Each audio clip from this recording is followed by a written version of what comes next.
Alkisah tentang sepasang suami istri yang baru saja menerima kabar baik tentang calon buah hati mereka yang mendekam di perut sang istri. 1 bulan, 2 bulan, 3 bulan pun berlalu hingga tiba saatnya untuk sang istri mengecek kelamin sang buah hati.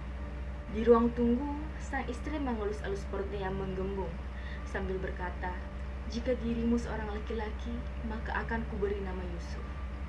Tak lama kemudian, nama sang istri pun terdengar, dan sang istri masuk untuk menemui dokter kandungan. Dengan sangat teliti, sang dokter memeriksa kandungan sang istri. Lalu tak lama kemudian, hasilnya pun muncul. Dokter berkata, "Selamat Bu, bayi Anda seorang perempuan." Sang istri membelalak. Tidak, dia sama sekali tidak bersedih. Dia bersyukur, mau bagaimanapun, anak tersebut adalah calon buah hatinya. Namun waktu demi waktu, sepasang suami istri tersebut sadar bahwa ada yang salah dengan anaknya.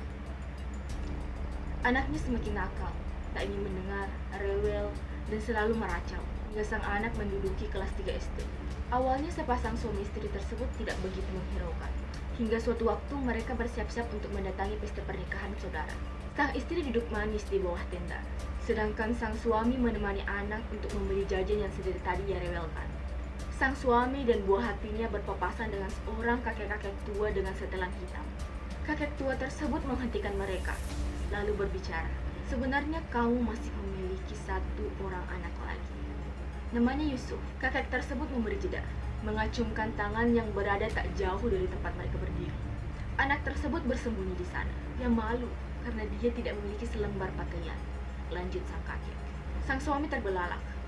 Ia menautkan alis, lalu pergi cepat-cepat membawa buah hatinya menjauh dari kakek aneh tersebut.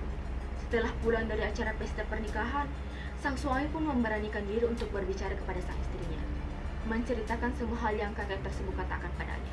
Mendengar cerita sang suami, sang istri terkejut, bertanya-tanya kenapa ada orang asing yang berkata hal tersebut, di mana nama yang kakek tersebut ucapkan sama seperti nama yang sudah sang ibu nasarkan ketika ia hamil. Tubuh sang istri bergetar.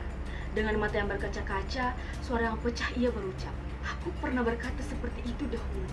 Lalu sepasang suami istri tersebut pun pergi kembali ke daerah pernikahan saudaranya, lalu mencari kakek tersebut. Singkat cerita, setelah menemui sang kakek, Yusuf, ia cemburu karena dia tidak mendapatkan hak yang anak kalian satu lagi miliki. Berikanlah ia tempat tidur yang nyaman, berikanlah ia juga pakaian, dan cukup taruh pakaian tersebut di dalam lemari, agar ia tak lagi cemburu dan mengganggu anak kalian. Dengan begitu, sepasang suami istri tersebut pun melakukan setiap detail yang dikatakan sang kakek. Rapikan tempat tidur yang kosong dan juga memberikan pakaian. Sejak hari itu, sang buah hati, putri dari sepasang suami istri tersebut tidak lagi nakal dan meracau-racau hal aneh.